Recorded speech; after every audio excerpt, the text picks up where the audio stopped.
Blessings, blessings, blessings, blessings, one and all.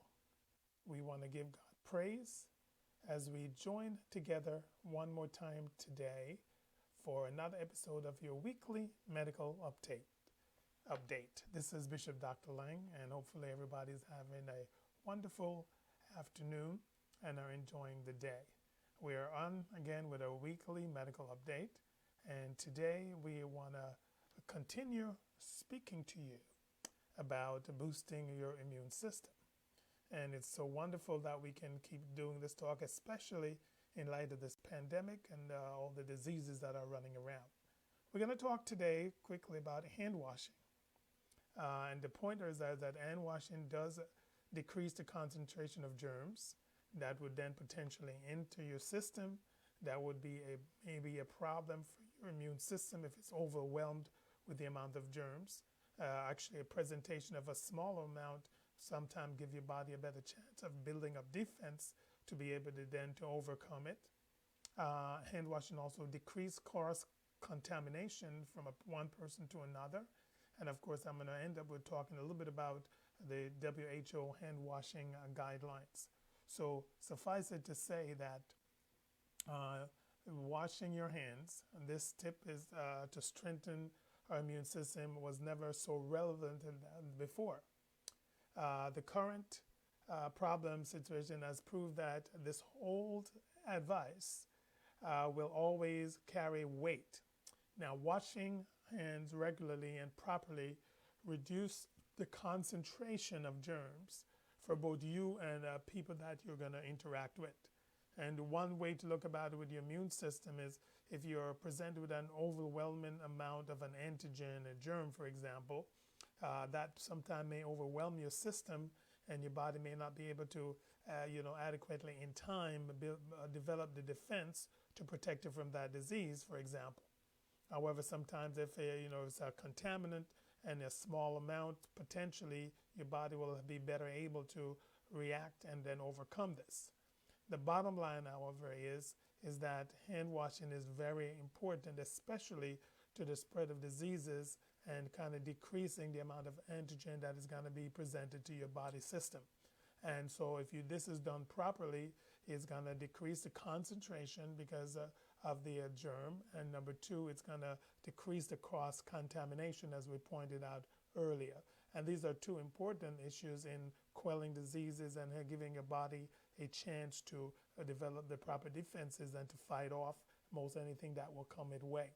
So it is very important, and especially in light of this pandemic that we're in with the coronavirus, it's going to be very important that you're washing hands properly as a major part of your defense system that you were putting in place.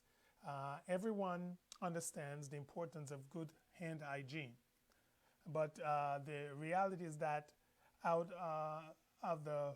this is really out of the world when you do this properly. Most people don't understand the power of hand hygiene to reduce the spread of disease.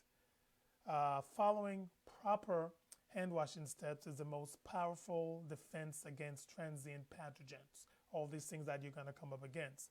Anytime there is an outbreak, the first thing you hear is wash your hands often. Even though we know that this is the best defense, 50%, for example, of foodborne illnesses directly attributed to ineffective hand washing, according to the CDC. And the World Health Organization says that hand hygiene is the primary measure to reduce most infections. So as we wrap up today talking about boosting your immune system, protecting yourself against diseases, the CDC, the WHO and CDC has specific hand washing guidelines.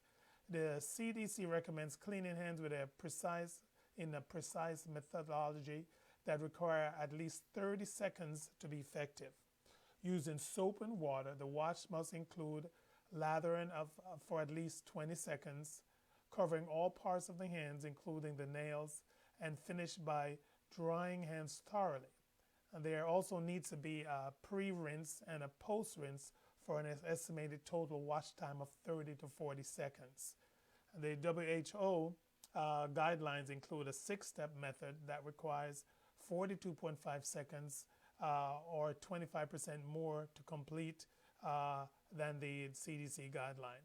So we do recommend that you follow either one of the guidelines and make sure you wash hands properly and thoroughly to kind of decrease, as we said, contamination and concentration of antigen, and to be better off, be protected against various diseases. And in terms of the immune system as well, when you are presented with an antigen, maybe in a small amount, your body is probably better able to quicker develop antibodies and defense than when there's an overwhelming, for example, infection that then will probably take you out before your body can even react. So it's very important for your overall well-being and your overall health that you're following these guidelines and taking a good step. So everybody this week, make sure you wash your hands, wash them properly. That's going to decrease the spread of most diseases, decrease the antigen burden that is presented to your system, and you should be able to survive most things. So have a wonderful week. God bless you, and join us again next week as we talk more.